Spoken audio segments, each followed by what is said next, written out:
As I've told you before, I carry a card in my pocket with the number of Americans who have died from COVID to date. It's on the back of my schedule.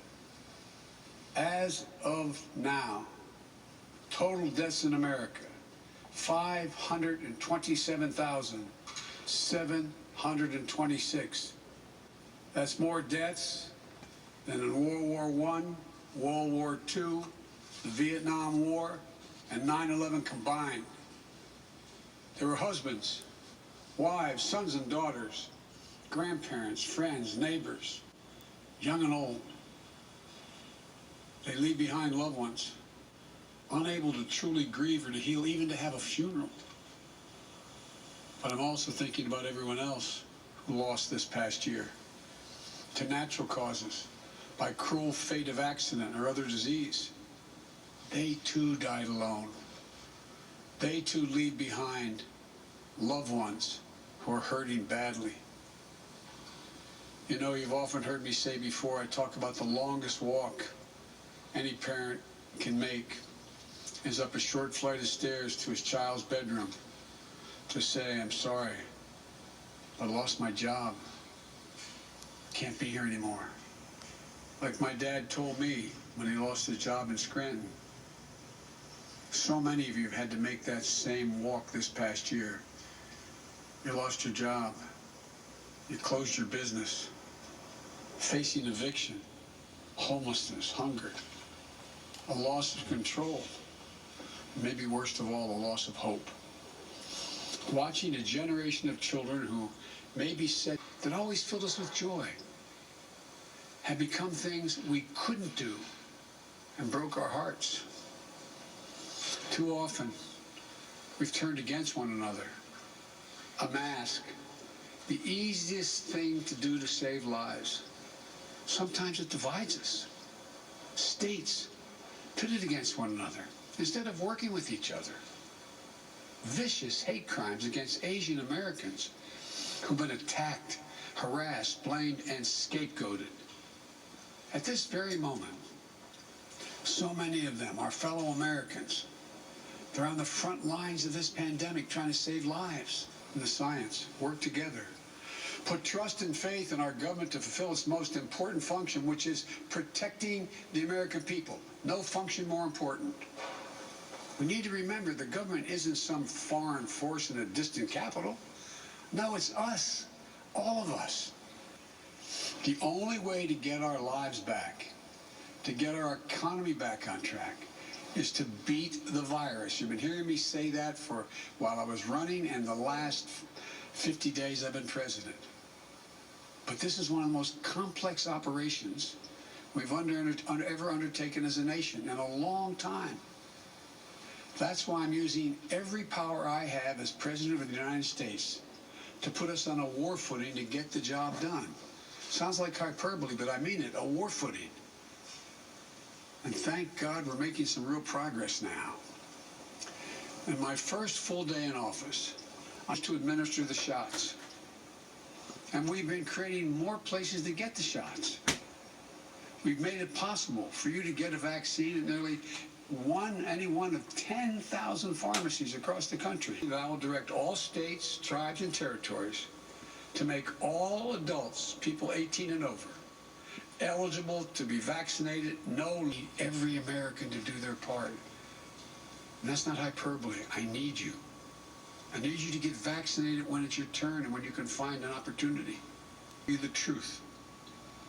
On July 4th, with your loved ones, is the goal. But a lot can happen. Conditions can change. The scientists have made clear that things may get worse again as new variants of the virus spread. We've got work to do to ensure that everyone has confidence in the safety and effectiveness of all 3 vaccines. So my message to you is this. Listen to Dr. Fauci, one of the most distinguished and trusted voices in the world. He's assured us the vaccines are safe. They underwent rigorous scientific review. I know they're safe. Vice President Harris and I know they're safe.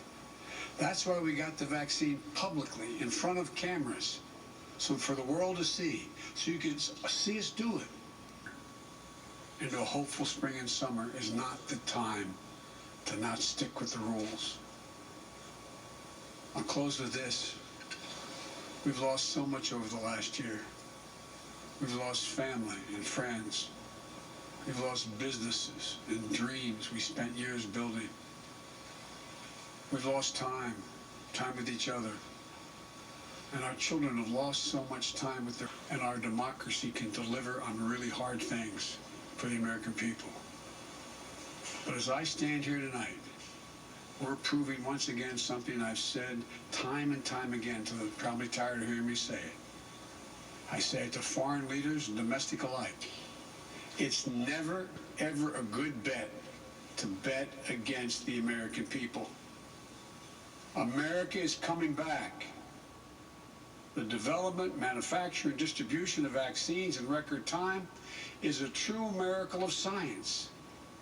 It's one of the most extraordinary achievements any country has ever accomplished. And we also just saw the Perseverance rover land on Mars. Stunning images planned. An historic piece of legislation to deliver immediate relief to millions of people. Includes $1,400 in direct rescue checks, payments. That means a typical family of four earning about $110,000 will get checks for $5,600 deposited if they have direct deposit or in a check, a treasury check. It extends unemployment benefits. It helps small businesses. It lowers health care premiums for many. It provides food and nutrition, keeps families in their homes. I'll be traveling along with the First Lady, the Vice President, the Second Gentleman, members of my cabinet, to speak directly to you, to tell you the truth about how the American Rescue Plan meets the things, big things, important things. Over a year ago, no one could have imagined what we were about to go through, come together as one people, one nation, one America. I believe we can, and we will. We're seizing this moment, and history, I believe, will record.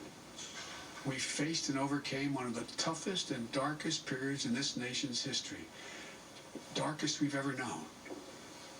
I promise you, we'll come out stronger. Nothing, from the bottom of my heart, I believe this, there's nothing we can't do when we do it together. So God bless you all. And please, God, give solace to all those people who lost someone. And may God protect our troops. Thank you for taking the time to listen. I look forward to seeing you.